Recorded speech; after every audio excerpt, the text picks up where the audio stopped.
தமிழகம் நேயர்களுக்கு அன்பு வணக்கம். நம்மோடு தமிழ்நாடு கொங்கு இளைஞர் பேரவை தலைவர் திரு தனியரசன் இருக்கிறார். வாருங்களோட பேசலாம். சார், நாடாளுமன்றத்தில் மக்களவையிலும் மாநிலங்களவையிலும் பிரதமர் மோடி அவர்கள் உரையாற்றி இருக்கிறார். எப்படி பார்க்குறீங்க உரைகளை? இல்லை, பொதுவாக பாஜக தன்னுடைய அது ஒரு தத்துவ இயக்கது. மோடி தன்னுடைய தத்துவத்திலிருந்து கோட்பாட்டிலிருந்து அவருடைய அந்த அந்த அந்த இயக்கத்தினுடைய கருத்திலிருந்து முடியளவும் கடுகளவும் சமரசம் செய்து கொண்டு அதிலிருந்து விலகி இப்போது இந்திய அரசியல் கலாச்சாரத்தை நோக்கி திரும்புகிறார் அல்லது பாடம் கற்றுக்கொண்டு திருந்தி விட்டார் அப்படின்லாம் நீங்கள் பார்க்கவே முடியாது.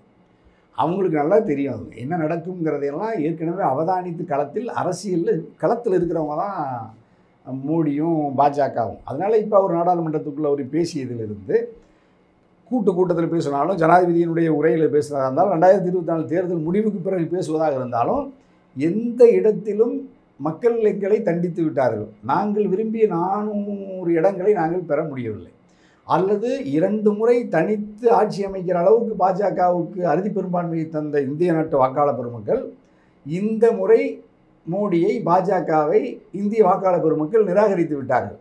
நாங்கள் வெறும் 240 இடங்களை மட்டும்தான் பெற்று கூட்டணியினுடைய ஆதரவில் தயவில் தான் ஆட்சி செய்கிறேன். ஆகவே என்னுடைய பார்வையில் கருத்திலிருந்து மோடியாகிய நான் திருந்தி என்னுடைய எதிர்க்கட்சிகளினுடைய கருத்துக்களையும் நாட்டு மக்களினுடைய அந்த முடிவையும் நான் தலைவணங்கி ஏற்கிறேன் அப்படின்னு மோடி எங்கேயும் சொல்லவும் மாட்டார். அதற்கு மாறாக ஏற்கனவே கெஜ்ரிவாலுக்கு பிணை கிடைச்சிருச்சு. டெல்லி உயர்நீதிமன்றம் பிணை தருது. அந்த பிணையை உயர்நீதிமன்றம், அதாவது அந்த விசாரணை நீதிமன்றம் பிணை கொடுத்துருச்சு. டெல்லி உயர்நீதிமன்றத்திற்கு போய் அந்த பிணையை ரத்து செய்கிறது மோடி அரசு. இன்னும் முழுமையாக பதவியேற்று நாடாளுமன்றத்தில் தன் அதிகாரத்தை உறுதி செய்யாத பொழுதே கூட டெல்லியில் தனக்கு யார் எதிரியாக இருப்பார்கள் என்றால் அது ஆம் ஆத்மி. யார் இன்னும் கூடுதலாக நிர்வாக ரீதியாக மிக தெளிவாக அறிவுபூர்வமாக இந்த பாஜக மோடி அரசை நாட்டு மக்களுக்கு ஆங்கிலத்திலும் இந்தியிலும் தலைநகர் டெல்லியிலேயே எதிரியாக இருந்து கருத்தை தமிழ்நாடு டெல்லி சட்டமன்ற பேரவையிலேயே யார் பேசுகிறாருன்னா கெஜ்ரிவால் தான் பேசுகிறார். ஆம் ஆத்மியினுடைய தலைவர், டெல்லி மாநிலத்தினுடைய முதலமைச்சர். அந்த கட்சி பஞ்சாபிலும் ஆட்சியில் இருக்கிறது. அப்போ பஞ்சாபிலும் ஆட்சியில் இருக்கிற அந்த கட்சி எப்படி நீங்கள் அந்த தலைவனை அடக்குவதற்கு ஒடுக்குவதற்கு நீதிமன்றம் பிணை தருகிறது, பிணையை ரத்து செய்யும்படி உயர்நீதிமன்றத்துக்கு போகிறது மத்திய அரசு. மத்திய அரசினுடைய அந்த உத்தரவை விருப்பத்துக்கு மாறாக டெல்லி உயர்நீதிமன்றம் வருமானு பார்த்தா வரல. டெல்லி உயர்நீதிமன்றம் ரத்து பண்ணிடுச்சு. உச்சநீதிமன்றத்துக்கு போகிறாங்க. உச்சநீதிமன்றத்துக்கு நாள் குறிக்கிறாங்க. அப்போ கொண்டுட்டு போய் சிபிஐ அதே வழக்கை அமலாக்க பிரிவு கைது செய்து வழக்கு நடந்துகிட்டு இருக்கு. மத்திய குற்றப்புலனாய்வு அமைப்பு சிபிஐ அந்த வழக்கை எடுத்துருக்கேன்னு சொல்லிட்டு மறுபடியும் போய் கெஜ்ரிவாலை கைது செய்கிறாங்க. உங்களுக்கு நல்லா தெரியும், சாதாரணமாக இங்கே கிரவுண்டில் ஒரு குற்றவாளிகள் மீது நடவடிக்கை எடுத்தாங்கன்னா ஒன்றில் பிணை எடுத்தால் இன்னொன்றில் போய் வழக்கில் கைது செய்து சிறையில் கொடுப்பாங்க. நம்ம எல்லோரும் பார்த்துருக்குறீங்க. அதனால் எங்களுக்கே அப்படியெல்லாம் நடந்துருக்கு அரசியல் களத்தில். அதே வேலை கெஜ்ரிவால் மேலே செய்கிறாருன்னா மோடி எங்கே திருந்தினார்? மோடி திருந்தவே இல்லை. இன்னும் கூர்மையாக்குறாரு, கடுமையாக எச்சரிக்கிறார். ஆகவே மோடியினுடைய இந்த எந்த முடிவில் மாற்றம் இருக்காது. பாராளுமன்றத்தில் மோடி ஆட்சிக்கு உரையும் அது பாஜக RSSனுடைய 10 ஆண்டு கால அல்லது அவருடைய நீண்டகால செயல் திட்டத்தினுடைய முறையமைவு தான். இப்போ வந்ததுக்கு பிறகு உடனடியாக இந்தியாவினுடைய இப்போ பாரம்பரிய குற்றவியல் சட்டம், குற்றவியல் தண்டனை நடைமுறை சட்டம், சாட்சி சட்டத்தை எல்லாம் பாராளுமன்றம் நடைபெறுகிற பொழுதே அந்த சட்டத்தை உத்தரவு போட்டு அதை நடைமுறைக்கு கொண்டு வராங்கன்னா இதுவரைக்கும் தயங்கியதை கூட இப்பொழுது வேகமாக அவங்க நடைமுறைப்படுத்த முயற்சிக்கிறாங்க. ஆகவே மோடி திருந்தவில்லை. RSS பிஜேபியினுடைய கருத்தை இன்னும் கூடுதலாக அவர்கள் நிறைவேற்றுவதற்கு எத்தனிக்கிறார்கள். ஏன்னா இதில் கூட்டணிக்குள்ள சிக்கல் வருவதற்கு முன்பாகவே இவைகளெல்லாம் நிறைவேற்றிவிட வேண்டும் என்று கருதுகிறார்கள். குறிப்பாக இப்போ சந்திரபாபு நாயுடு, நிதிஷ் எல்லாம் ஒரு தேன் நிலவுன்னு சொல்லுவாங்கள்ல. இப்போ நம்ம ஒரு கனிமூன் தேன் நிலவு அந்த தன்னுடைய 2024 நாடாளுமன்ற பொதுத் தேர்தலில் ஆட்சி கூட்டணி ஆட்சியில் இருக்குங்கிற அவங்க அந்த மகிழ்ச்சி மயக்கத்தில் இருக்கிறாங்க. அந்த மயக்கத்தில் இருக்கிற பொழுதே இவர்கள் இந்த சட்டத்தை எல்லாம் நிறைவேற்றுறாங்கன்னா எவ்வளவு கவனமாக இருக்காங்கன்னு பாருங்கள். இது சந்திரபாபு நாயுடுக்கு இதில் உடன்பாடு இருக்கா இல்லையான்னு கருத்து கேட்கல. நிதிஷுக்கு இதில் கருத்தில் உடன்பாடு இருக்கா இல்லையான்னா கருத்து கேட்கவே இல்லை. அவர்களும் இது குறித்து இன்னைக்கு வரைக்கும் வினா எழுப்பலை. அந்த மாநிலத்துக்குள்ளே இருக்கிற எதிர்க்கட்சிகளும் இதை பற்றி வினா எழுப்பவே இல்லை. இப்போ நீங்கள் சந்திரபாபு நாயுடு ஆந்திராவில் இப்படி போயிட்டாருன்னு ஜெகன்மோகன் ரெட்டி காணா. ஏன்னா அவன் பயந்து தோற்று தப்பிச்சு ஓடிட்டு இருக்கிற நேரம். அவன் வீட்டை அடிக்கிறாங்க, கார் நிறுத்துற இடத்த அடிக்கிறாங்க, பங்களா பிடிக்கிறான்னு மக்கள் கருத்து பாராளுமன்றத்தில் மோடியினுடைய நிலைப்பாட்டையெல்லாம் பேசவே இல்லை. அதுக்கு மாறாக மோடியை 10 ஆண்டு காலம் ஆதரித்து ஜெகன்மோகன் ரெட்டி தான் இன்றைக்கி தப்பிச்சு தலைமறைவாக ஓடுறாரு. எதிர்க்கட்சின்னு ஆந்திராவுக்குள்ள இன்றைக்கி ஆளே இல்லை. இந்த நிலைமையில தான் இந்த சட்டங்கள்லாம் வருது. அப்போ பாஜகவை பொறுத்த வரைக்கும், மோடியை பொறுத்த வரைக்கும் அவர்கள் எந்த இடத்திலும் சமரசம் செய்து கொள்ள மாட்டார்கள். அவர்கள் விரும்புகிற ஆட்சி அதிகாரம் இருக்கிற கடைசி ஒரு நிமிடத்து வரைக்கும் அவர்கள் விரும்புவதை நிறைவேற்றி வருவதற்கு தான் எத்தனைப்பார். அப்படி தான் மோடியினுடைய இந்த 2024 நாடாளுமன்ற பொதுத் தேர்தலுக்கு பிறகு 3வது முறையாக பொறுப்பேற்றுக் கொண்ட மோடி அரசு இன்னும் கூர்மையாக தன்னுடைய கருத்தை, தன்னுடைய கோட்பாட்டை, தன்னுடைய விருப்பத்தை சட்டங்களாக்கி அந்த சட்டங்களை நடைமுறைப்படுத்துவதில் முனைப்பாக இருப்பார்களே அல்லாமல், ஒரு காலம் அவர்கள் அதிகாரத்தில் இருக்கிறவரை மக்களின் உத்தரவு அல்லது மக்களினுடைய ஆதரவு நமக்கு குறைந்திருக்கிறது என்று எண்ணி தன்னுடைய நிலைப்பாட்டிலிருந்து மாறி மக்களினுடைய உணர்வுகளுக்கு மதிப்பளித்து ஜனநாயக பண்புகளுக்கும் ஜனநாயக மாட்சிமிக்கும் இவர்கள் தலைவணங்கி அரசியல் நிர்வாகத்தை நடத்துவார்கள் என்று நாம் அவதானிக்க முடியாது. தனியரசு அப்படி எண்ணவில்லை. இப்பொழுது சூழல், அவர்கள் எடுக்கிற முடிவு, அப்படி அவர்கள் திருந்தினார்கள் அல்லது பண்பட்டு விட்டார்கள் அல்லது பாடம் கற்றுக்கொண்டு விட்டார்கள் அப்படிங்கிற பார்வையை நம்ம பார்க்க முடியல. 10 ஆண்டுகள் அறுதி பெரும்பான்மையில் எப்படி அவர்கள் பயணித்தார்களோ அதே பயணத்தை இன்னும் கூடுதலாக வேகமாக அவர்கள் பயணிப்பதை நம்ம பார்க்குறோம். இப்போ கூட நீங்கள் பல மாநிலங்களில் அவர்களுடைய அணுகுமுறை எல்லாமே இன்னும் கூடுதலாக நெருக்கடி தரக்கூடிய அளவில் தான் இருக்குது. இன்னும் கூடுதலான நெருக்கடி இந்தியாவில் இருக்கிற எதிர்க்கட்சிகளுக்கெல்லாம் வரக்கூடும் என்கின்ற அச்சம் இருக்கிறது. கட்டாயமாக மோடி திருந்தவில்லை. மோடியினுடைய உரையிலும் அந்த திருந்துவதற்கான கருத்தோ பேச்சோ இல்லைங்கிறது தான் என்னுடைய பார்வை. முதல் நாள் ராகுல் காந்தி அவருடைய பேச்சை பார்த்தீங்கன்னா, அவருடைய பேச்சு மோடியினுடைய பேச்சு எப்படி இருந்தது? அதுக்கு தரமான பதிலடியை மோடி கொடுத்துட்டாரு. இல்லை, ராகுலுடைய பேச்சு அவருடைய நீண்ட காலமாக அந்த கருத்து இல்லை. அப்போ ராகுல் இப்படி ஒரு பக்குவப்பட்ட ஒரு அரசியல்வாதியாக இந்தியாவுக்கு வருவார்னு நம்ம யாரும் அவதானிக்கலை.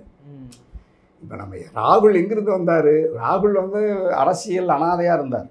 காங்கிரஸ் தனித்து விடப்பட்டு பாஜகவினுடைய மிரட்டலால் அச்சுறுத்தலால் மிக கடுமையான சூழலுக்கு இரையாகி கிடந்தது காங்கிரஸ். மாநிலங்கள் முழுக்க காங்கிரஸுக்கு எதிராக இருந்தது. ஒன்றிய அரசியல் அங்கு வலிமை பெற்று, அதாவது பிராந்திய கட்சியில் வலிமை பெற்று இருந்துச்சு. தேசிய அளவிலேயே காங்கிரஸை ஒழிப்பது, இல்லாமல் செய்வது தான் பாஜகவினுடைய திட்டம்.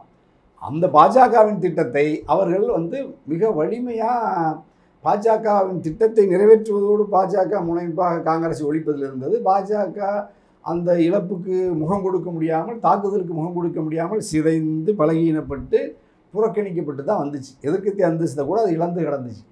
ஆனால் ராகுல் இப்போ படிப்படியாக பக்குவப்பட்டு, ராகுலுக்கு இருந்த அந்த மமதை, அந்த ஆணவம், அந்த சர்வாதிகார போக்கு, அவருடைய பாடி லாங்குவேஜ்னு சொல்கிற அந்த உடல் மொழி, இவைகளெல்லாம் படிப்படியாக இவர்கள் ஏற்கனவே பாஜக என்ன கருத்தில் சொல்லியது, அவர் இளவரசர், பட்டத்திலவரசர், பரம்பரை முடியரசனுடைய தொடர்ச்சி அப்படின்னு ராகுல் மேலே ஒரு கருத்து தொடர்ந்து வச்சாங்க. அவரும் அப்படி ஆரம்பத்தில் நடந்தார். இப்போ தான் அவர் மக்களாக இறங்கி இப்போ தான் படிக்க ஆரம்பிச்சிருக்கிறார். அப்போ அவர் எப்படி புத்தர் அரண்மனையிலிருந்து வெளியே மக்களோடு இருந்து மிகப்பெரிய ஞானி மகான் ஆனாரோ, அதுபோல் இப்போ அரண்மனையிலிருந்து வெளியே வந்துட்டார் ராகுல். இப்போ தான் போய் ஒரு கிராமப்புறங்களில் இருக்கிற ஒரு முடித்திருத்த இடத்துல போய் தன்னுடைய முடியை அல்லது அங்கே போய் தன்னுடைய சிகை அலங்காரத்தை பண்ணுறாரு. மக்களாக எளிமையாக பழகிறாரு. விலை உயர்ந்த ஆடைகளை அணிவதில்லை. பொது உடைமை கருத்துக்கள், பகுத்தறிவு கருத்துக்கள், அம்பேத்கரிய கருத்துக்கள், இந்திய அரசியல் சாசனத்தினுடைய முறையமைவுகளினுடைய அடிப்படை தத்துவத்தை எல்லாம் இப்போ தான் அவர் படித்து அதை எக்ஸ்போஸ் பண்ணுறார், வெளிப்படுத்துகிறார். அப்போ இந்தியா முழுக்க இருக்கிற ஜனநாயக சக்திகள் ராகுலை விரும்புகிறார். ராகுலினுடைய இந்த கருத்தை ஆதரிக்கிறார்கள். அதுதான் நீங்கள் முலாயம் சிங் யாதவ், சமாஜ்வாடி பார்ட்டி இன்றைக்கி அதே கருத்தியலோடு ராகுலோட 2 பேர் இணைந்து பயணித்து உத்தரப்பிரதேசத்தில் ஒரு புதிய நவீன அரசியலை அந்த மக்களுக்கு ஊட்டுகிற வாய்ப்பு இப்பொழுது தான் கிடச்சிருக்கு. அப்போ அந்த பிற்போக்கு மோடியினுடைய தோழர் அல்லது நண்பர் யோகி ஆதித்யநாத்துங்கிற சாமியார் இப்போ எல்லாம் பின்வாங்கி மக்கள் அவங்களை நிராகரிக்கிறத பார்க்குறோம். ஏன்னா உத்தரப்பிரதேசத்தில் இவர்கள் 80 இடங்களையும் வென்று விடுவோம் என்ற இருமாப்பில் இருந்த பாஜகவுக்கு கிட்டத்தட்ட சரிபாதி இடங்களை, 40க்கும் மேற்பட்ட இடங்களை இந்தியா கூட்டணி, அதாவது முலாயம் சிங் யாதவ், ராகுல் காந்தியினுடைய அணி தான் பெற்றிருக்கிறது.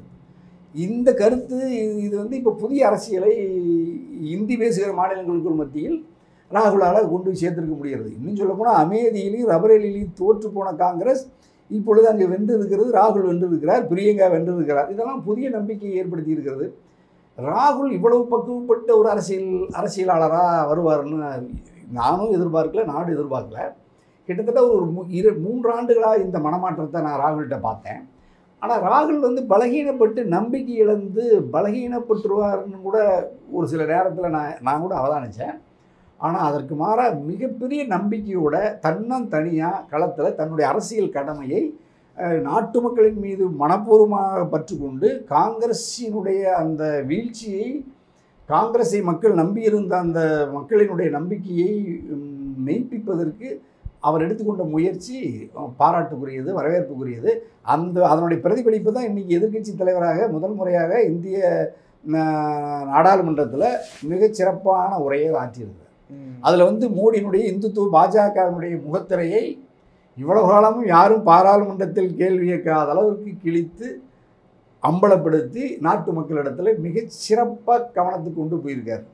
அவர்கள் என்னதான் இப்போ வந்து நீங்கள் பொய் பேசுகிறீங்க, இந்து மதம் என்பது அமைதியையும் சகிப்புத்தன்மையையும் உள்வாங்கியது, அது எந்த காலத்திலும் மனித வெறுப்பை, மத வெறுப்பை, துவேஷத்தை போதிக்காத ஒரு இந்து மதத்திற்கு நீங்கள் அமைதியை விரும்புகிற மதத்திற்கு வன்முறையையே முழு நேர தொழிலாக கொண்டிருக்கிற பாஜக இந்துத்துவ பரிவார அமைப்புகளினுடைய இந்த செயல் இப்போ நீ இன்னும் மாறலைங்கிறத அதற்கு மக்கள் தண்டித்திருக்கிறார்கள். குறிப்பாக அமேதி மக்களே, அதாவது அயோத்தி மக்களே தண்டித்திருக்கிறார்கள். வாரணாசியில், காசியில் ஆரம்பத்திலேயே மோடி பின்தங்குகிறார். முதல் சுற்று, 2வது சுற்றில் 3.5 லட்சம் 4 லட்சம் வாக்குகளில் வெற்றி பெற்ற மோடி, நான் கடவுள் என்று அவதாரம் என்று சொன்ன மோடியை மக்கள் தோற்கடித்து 2 சுற்றில் பின்தங்குகிற மோடி பிறகு வெறும் 1 லட்சம் சம்திங்கில் வெற்றி பெறுகிற சூழல் நெருக்கடியெல்லாம் தந்தது பெரிய வியப்பு, அது ஆச்சரியம். ஆகவே ராகுல் இப்பொழுது பக்குவப்பட்டிருக்கிறார், பண்பெற்றிருக்கிறார். இவர் எதிர்க்கட்சி தலைவராக மிகச்சரியாக கடமையாற்றுகிறார். இன்னும் கூடுதலாக கருத்தியல் ரீதியாக தன்னை செம்மைப்படுத்தி கொண்ட ராகுல் உடல் ரீதியாகவும் உடல் மொழி ரீதியாகவும் தன்னை செம்மைப்படுத்தி பக்குவப்படுத்தி பண்பட்டு விட்டார். இன்னும் கூடுதலாக அவர்கிட்ட இருக்கிற ஒரு பண்பு என்னன்னா, எதிர்க்கட்சிகளை அரவணைப்பது, கௌரவம் பார்க்காம. நான் ஒரு தேசிய கட்சியினுடைய தலைவர், நான் பெரிய பண்டிட் ஜவஹர்லால் நேரு ஐயாவுடைய கொள்ளு பேரன், நான் இந்திரா அம்மையாருடைய பேரன், ராஜீவ்காந்தியுடைய பையன் அப்படின்னு நினைக்கல.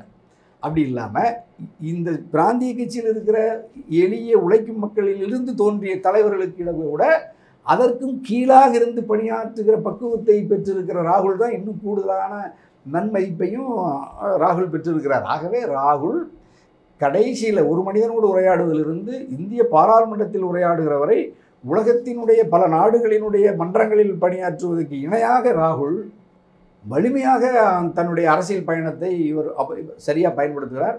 ஆகவே இந்திய நாட்டிற்கு தேவையான ஒரு மகத்தான தலைவன், இளம் தலைவன், வளர வேண்டிய தலைவன் ராகுல்.